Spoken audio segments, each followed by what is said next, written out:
নমস্কার বন্ধুরা, এই যে গুনগুন চলে এসছে বাড়িতে। তো ও এলো কটার সময়? 10:30টার দিকে এসছে। হসপিটাল থেকে যখন ছাড়বে বললো, সুব্রত দুপুরবেলায় ওই 4টের দিকে বললো যে আজকে ছেড়ে দেবে। তো এই যে চলে এসছে। হাত টাতগুলো মানে একদম সে কালো করে দিয়েছে হাতগুলো, দেখবেন এই যে হাত অবস্থা, এই যে দেখুন হাতের কি অবস্থা করেছে, হাতগুলো কালো করে দিয়েছে পুরো, চারিদিকে ছুঁচ ফুটিয়ে সব, ছুঁচ বলতে ওই যে সব স্লাইন ট্যালাইন চলছিল, পুরো কালো করে দিয়েছে চারিদিকে। কি আর করবে, তাদেরও কিছু করার নেই। ওর ভেন পাওয়া যায় না, মানে ওর না সরু ভেনটা বলছিল, তো ওই স্ক্যান করে করে ভেন খুঁজে খুঁজে করতে হয়।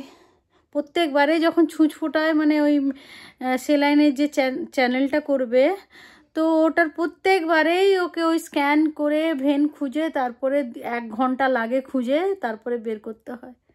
ওর একদম সরু বলছে, বলে পাওয়া যায় না, খুব কষ্ট হয় ওদের বের করতে, পুরো কালো করে ফেলেছে। আমি তো ইন্ডিয়া থেকে জানেন তো যারা যায়, মানে আমার বন্ধু বান্ধবদেরকে আমি একটাই জিনিস আনাই, লোকে তো অনেক কিছু জিনিস আনায়, আমি হচ্ছে আমার বন্ধুদেরকে একটাই জিনিস আনতে বলি, থম্বফোব।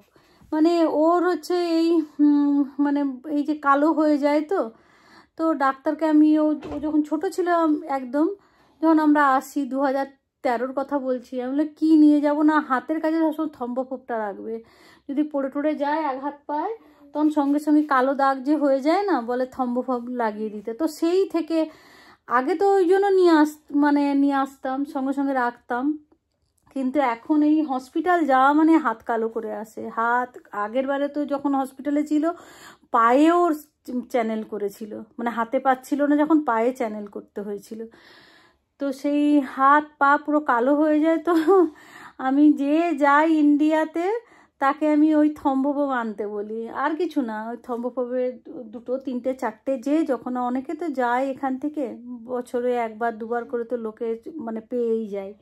তো আমি সবাইকে না একটাই জিনিস, আমি বলে আমার কিছু লাগবে না, আমার থম্বফোব এনে দেবে। তো এখন আমার থম্বফোব লাগাবো, এই যে তাকিয়ে আছে বলে আমি ভিডিওটা করে নিলাম।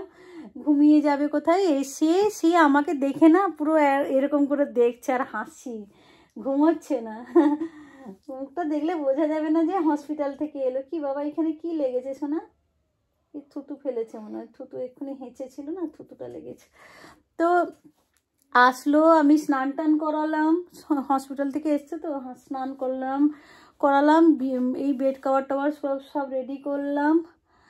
তো এসে আমি বললাম না আপনাদের দেখিয়ে দেই। গুনগুন চলে এসছে ঘরে, আর ওকে 2 দিন খাওয়ার বন্ধ করে দিয়ে, ডাক্তার তো কিছু পেলো না, মানে সব টেস্ট করালো। কালকে আমি আবার বলছিলাম না যে ওর বাবাকে বলে পাঠাবো যে গল ব্লাডার স্টোনটা যদি একবার চেক করে নেয়, গল ব্লাডারটা, তো ওগুলো সব টেস্ট অলরেডি হয়ে গেছে। আমি যেগুলো বলেছিলাম ডাক্তার বলে অলরেডি টেস্ট হয়ে গেছে।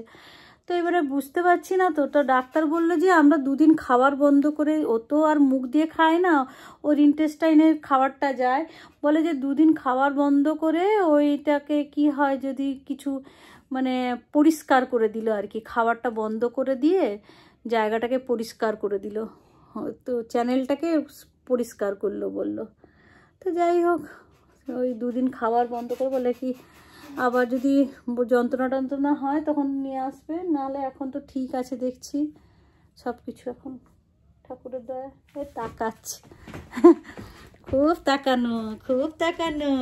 সবাইকে হ্যালো বলে দাও তো, বলে আমি চলে এসেছি ঘরে, আমি কিন্তু চলে এসেছি। হ্যাঁ, খুব কষ্ট হয়েছিল। হ্যাঁ, সব ওষুধ ওরা খাইয়ে দিয়েছে, কমপ্লিট করে দিয়েছে। আর রাত্রেবেলার আমার ওষুধ খাওয়াতে হবে না। আর এই যে এখন আমাদের খাওয়া হয়নি, কটা বাজে? 12টা বাজতে যায়, তখন খেয়ে নেব। আমি বললাম না, ও ঘুমিয়ে যাবে, আপনাদের দেখিয়ে দিই। ওই সব স্নান টান করাতে টাইম লাগে, তো করলাম, পরিষ্কার করলাম। আর রাইটাকেও ঘুম পাড়াচ্ছিলাম না, ওরা আসবে বলে, ও তো মন টন পুরো খারাপ ছিল, এই রুমে ঢুকছিল না। যেই দিদি এসছে এই রুমে আবার ঢুকা আরম্ভ করে দিয়েছে, ততক্ষণ থেকেই জ্বালাচ্ছিল এইখানে, কিছুতেই বেরোবে না, জোর করে তাকে খাঁচায় দিয়ে এসছি। তো তাকেও ঘুম পাড়াচ্ছিলাম না, মানে দিদিকে দেখলে মনটা তার ভালো হয়ে যাবে। তো ওর সত্যিই মন ভালো হয়ে গেছে, কথা বলছে, মানে 4 দিন কথা বলছিল না ও। যেই এদেরকে দেখেছে কথা টথা বলে, আর একটা না ওর আনন্দ হলে না একটা ট্যাক ট্যাক করে আওয়াজ দেয়, সেই ট্যাক ট্যাক করে আওয়াজ দিচ্ছে এদেরকে দেখে। কি লেগেছে বাবা? থুতু লেগে গেছে, এক্ষুনি একটা হাঁচি দিল, থুতুটা লেগে গেছে। তো চলুন আজকের মতন বিদায় জানাচ্ছি, আবার দেখা হবে অন্য কোনো ভিডিওতে। বাই, ভালো থাকবেন, সুস্থ থাকবেন, বাই।